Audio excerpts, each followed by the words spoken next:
Hello students, आज का हमारा टॉपिक है cash budget method of working capital assessment. Working capital assessment का कैश बजट मेथड क्या कहता है कि जब भी बैंक किसी भी कंपनी या किसी भी एंटिटी को फाइनेंस सैंक्शन करने के लिए उसकी वर्किंग कैपिटल की असेसमेंट करनी है, तो जो डिफरेंट मेथड्स हैं वर्किंग कैपिटल असेसमेंट का, उनमें से कैश बजट मेथड भी एक मेथड है। कैश बजट मेथड में सिर्फ उन्हीं आइटम्स को इंक्लूड किया जाता है जिसमें या तो कैश इनफ्लो हो रहा हो या कैश आउटफ्लो हो रहा हो। तो इसमें जो है बैंक डिमांड क्या करता है, बैंक डिमांड करता है previous 1 year actual cash flow statement, और सेकंड वो डिमांड करता है future 1 year projected cash flow statement from the entity. ये सिर्फ वो इसीलिए डिमांड करता है ताकि इस बेसिस पर वो असेस कर सके कि whether the entity has sufficient cash to continue operations over a period of time. और जो बैंक फाइनेंस को सैंक्शन करता है that is based upon the working capital requirement which is based upon the projected cash flow statements which are estimated by the borrower and approved by the banks. ये total current assets और current liability पर नहीं based होता।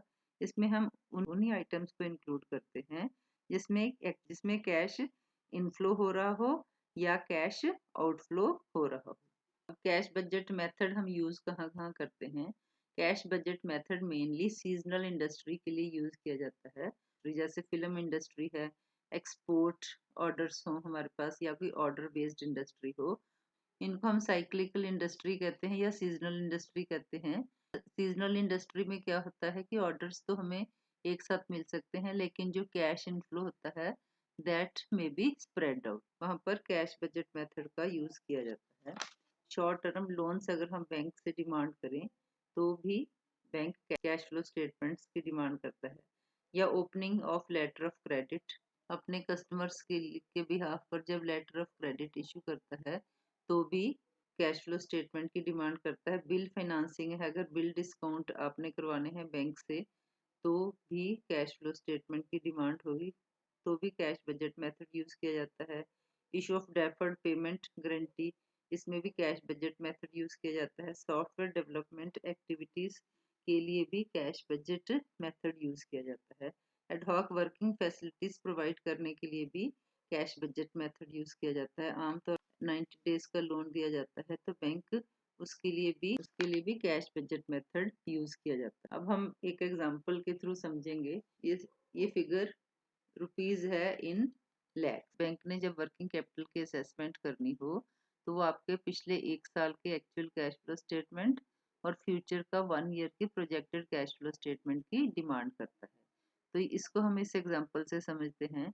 वैसे ये मैंने आपके लिए 6 महीने की कैश बजट बनाया है, लेकिन आपने 1 ईयर का बनाकर फिर कैलकुलेट करना है। तो इसमें मैं आपको सिर्फ मेथड बताऊंगी कि जैसे ये हमारे पास पर्टिकुलर्स है, ओपनिंग बैलेंस है, हम ओपनिंग बैलेंस को और पेमेंट रिसीव्ड को प्लस करते हैं, और पेमेंट मेड और कैश बैलेंस को, मिनिमम कैश बैलेंस जो एक कंपनी को मेंटेन करना होता है उसको माइनस करके हमारे पास जो डेफिसिट आए तो वर्किंग कैपिटल असेसमेंट की जाती है। तो जो पीक डेफिसिट पीरियड होता है वो हमारा बेसिस बनता है फॉर वर्किंग कैपिटल असेसमेंट।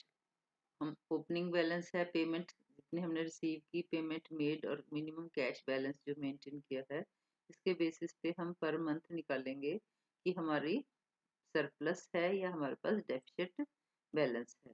इन दोनों को आपने प्लस कर देना है, पेमेंट रिसीव्ड और ओपनिंग बैलेंस को, और उसमें से पेमेंट मेड और कैश बैलेंस को लेस कर देंगे। तो यहाँ हमारे पास आ जाएगा 10 लैक्स सरप्लस, 40 लैक्स सरप्लस है, यहाँ हमारे पास है 30 लैक्स डेफिसिट, इधर हमारे पास है 30 लैक्स सरप्लस, यहाँ है हमारे पास 80 लैक्स डेफिसिट, और सितंबर के मंथ में हमारे पास है 30 लैक्स सरप्लस।